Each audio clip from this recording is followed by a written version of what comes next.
CC కెమెరాలు అనేటటువంటిది అత్యంత ముఖ్యమైనటువంటి ఇవాళ రోజుల్లో ఏం జరుగుతోందన్నది ఎక్కడికక్కడ తెలుసుకోవడానికి కానీ, అంటే మన ఇంటి దగ్గర చుట్టూతా ఉన్నది మనం చెక్ చేసుకోవడానికి పనికొస్తే, ఆఫీస్ దగ్గరైనా చెక్ చేసుకోవడానికి పనికొస్తాయి. ఇది మనం సీసీ క్యామ్ పెట్టిన తర్వాత సాధారణంగా టెక్నీషియన్ మనకు ఆ పాస్వర్డ్, యూజర్ ఐడి ఇచ్చేస్తారు. ఇక వాళ్ళ దగ్గర ఉండకూడదు. ఇప్పుడు బోరగడ్డ అనిల్ కుమార్ అరెస్ట్ సందర్భంగా పోలీస్ స్టేషన్లో జరిగినటువంటి వీడియోలు బయటకు వచ్చినాయి.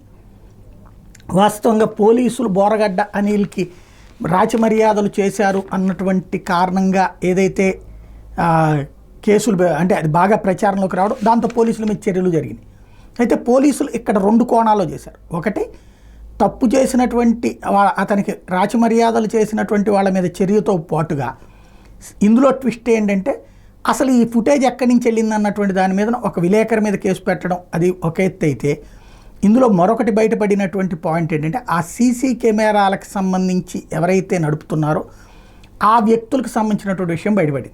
ఆ వ్యక్తులు చేస్తున్నటువంటి పని ఏంటి, సీసీ క్యామ్స్కి సంబంధించినటువంటి వ్యక్తులు చేస్తున్నటువంటి పని అంటే, అతను శ్యామ్ అనేటటువంటి వ్యక్తి ఎవరికింటికైనా సరే సీసీ క్యామ్ ఫిక్స్ చేశాక అది ఇతను ఫాలోఅప్లో ఉంటున్నాడట. వాళ్ళకి సంబంధించినటువంటి వ్యక్తిగత జీవితాన్ని ఇతను ఫాలోఅప్ చేస్తున్నాడు. తద్వారా వాళ్ళని బెదిరింపులకు కూడా పాల్పడుతున్నాడు అన్నటువంటిది వీళ్ళ విచారణలో తేలిందట.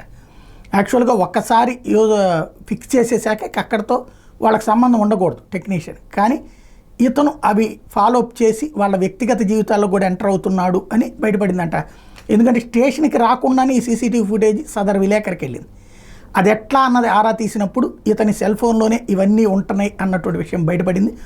దాని మీద ఇప్పుడు కొత్త కాన్సెప్ట్కి వెళ్ళింది. ఇందులో అరండల్పేట పోలీస్ స్టేషన్ లోపల రౌడీ షీటర్ బోరగడ్డ అనిల్కి దిండు పడక ఏర్పాటు, ఆయన మేనల్డైన మైనర్ బాలు స్టేషన్ లోపలికి అనుమతించే దృశ్యాలు సోషల్ మీడియాలో వైరల్ అవ్వడం, స్టేషన్ లోపల ఉన్న సీసీ ఫుటేజ్ దృశ్యాలు బయటకు ఎలా వెళ్ళాయన్న దాని మీద విచారిస్తే శేషు పాత్ర బయటపడింది. అరండల్పేట పోలీస్ స్టేషన్ గతంలో సీసీ కెమెరాలు ఏర్పాటు చేసిన ఆయన ఆ దృశ్యాలు యాక్సెస్ని తన వద్దే పెట్టుకున్నాడట. ఆయన వాటి కెమెరామెన్ వంశీ ద్వారా పత్రికా విలేకరి అరుణ్కి చేరవేశాడు. ఇది గుర్తించి కేసు నమోదు చేశారు. దీంతోపాటు విశ్రాంత ఆర్ఎస్ఐకి సంబంధించిన వ్యవసాయ క్షేత్రం ఓ స్పా కేంద్రంలో ఏర్పాటు చేసినవి అయితే సహా మరో 13 చోట్ల సీసీ కెమెరాల యాక్సెస్ కూడా అతని దగ్గరే ఉందంట. ఆ దృశ్యాలను శేషు మొబైల్లో చూస్తున్నాడట. బాధితుల ఫిర్యాదు మేరకు ఇప్పుడు వాళ్ళ మీద కేసు నమోదు చేశారు. ఇది తాజాగా మారినటువంటి అతిపెద్ద సంచలనాత్మకమైనటువంటి అంశమైంది. ఒక కేసులో దర్యాప్తు చేస్తేనే ఇంకొక కేసు వైపుకి వెళ్ళింది.